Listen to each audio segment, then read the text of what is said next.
Welcome to Defense Upcast, your trusted source for global defense news and strategic insights. Ukraine just signed the defense deal of the century, 100 Rafale fighter jets from France. This isn't just another weapons package. This is a complete transformation of Ukrainian air power that has Moscow scrambling to respond. While the world was focused on F-16s, Ukraine quietly negotiated what could be the largest fighter jet acquisition in European history.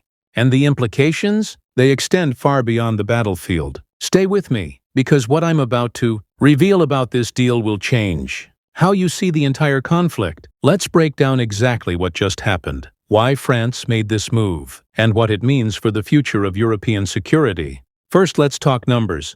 Ukraine has reportedly signed an agreement to purchase 100 Dassault Rafale fighter jets from France. Now, at approximately $80 to $115 million per aircraft, we're looking at a deal worth between $8 to $11.5 billion. But here's where it gets interesting. Sources suggest this could be part of a larger package deal that includes weapons systems, maintenance contracts, and pilot training programs. The Rafale isn't just any fighter jet. This is France's premier multirole combat aircraft.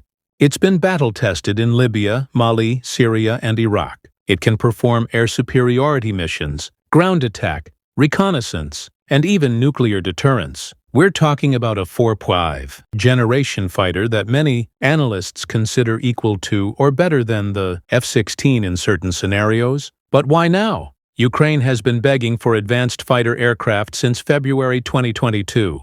The F-16 deliveries started, but they came in limited numbers. Ukraine received commitments for around 85 F-16s from multiple countries, but actual deliveries have been slow. As of early 2025, Ukraine has only received a fraction of those promised jets.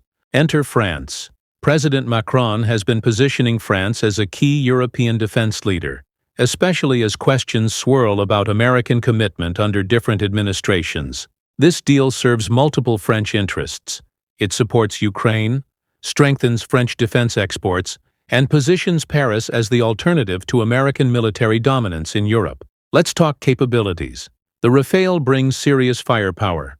It's equipped with the RBE-2 AESA radar, one of the most advanced sensor systems in the world. It can track multiple targets simultaneously at ranges exceeding 200 kilometers.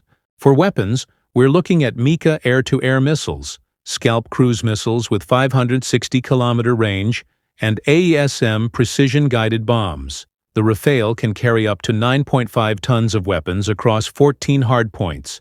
Compare this to what Ukraine currently fields: modified Soviet-era Su-27s and MiG-29s, plus a limited number of F-16s. The Rafale represents a quantum leap in capability. Its sensor fusion, electronic warfare systems, and network-centric warfare capabilities are designed for modern integrated air defense suppression, exactly what Ukraine needs against Russian S-400 systems. But this isn't just about aircraft performance. Politically, this is massive. France is making a statement. Europe can and will arm Ukraine independently of American decisions. With Donald Trump back in office and questioning U.S. support for Ukraine, European nations are stepping up. The deal also has economic dimensions. France's defense industry needs orders. Dassault Aviation has been competing globally against American F-35s and F-15s. A 100-aircraft Ukrainian order is a major win that could open doors to other European nations reconsidering their fighter acquisitions. So what does this mean on the battlefield? In short, air superiority becomes achievable for Ukraine. Currently, neither side controls Ukrainian airspace. Russian aircraft operate cautiously, rarely entering Ukrainian-controlled territory. Ukrainian aircraft face similar constraints. The Rafale changes this equation. With 100 Rafales, Ukraine could establish standing combat air patrols, conduct deep strike missions into Russian-occupied territories, and effectively suppress Russian air defenses. The SCALP cruise missiles alone allow Ukraine to strike targets 560 kilometers inside enemy territory. That reaches Moscow. Russian military analysts are already expressing concern. 100 advanced Western fighters, operated by increasingly experienced Ukrainian pilots, backed by NATO intelligence and targeting data. This is not something Russian air defenses were designed to counter in sustained operations. Strategically, this deal has ripple effects across multiple dimensions. First, it solidifies Ukraine's integration into Western military structures. You don't operate Rafales without deep integration with French military systems, training pipelines, and logistics networks. This is de facto NATO interoperability. Second, it pressures other European nations. If France can provide 100 fighters, what about Germany, Italy, or Spain? The precedent is set.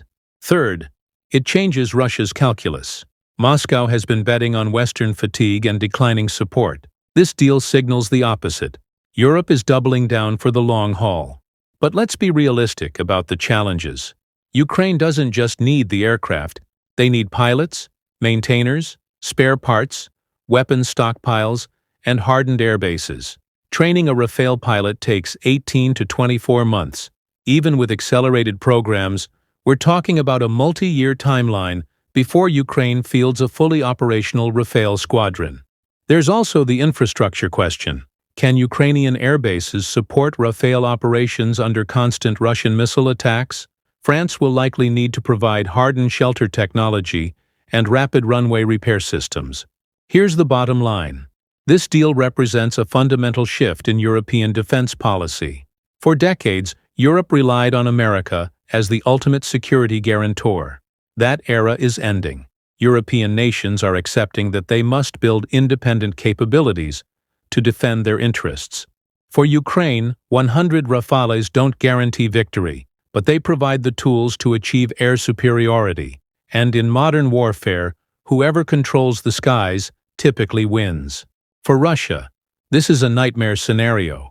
Their entire defensive posture assumed limited Western fighter aircraft reaching Ukraine. Now they face the prospect of one of the world's most capable fighter jets, in large numbers, operated by highly motivated Ukrainian pilots. The question isn't whether this changes the war, it's how much, and that answer will be written in the skies over Ukraine in the months and years ahead. If you found this analysis valuable, hit that subscribe button. We're tracking every major development in this conflict with the depth and detail you won't find anywhere else. Drop a comment. Do you think 100 Rafales can turn the tide? I'll see you in the next one.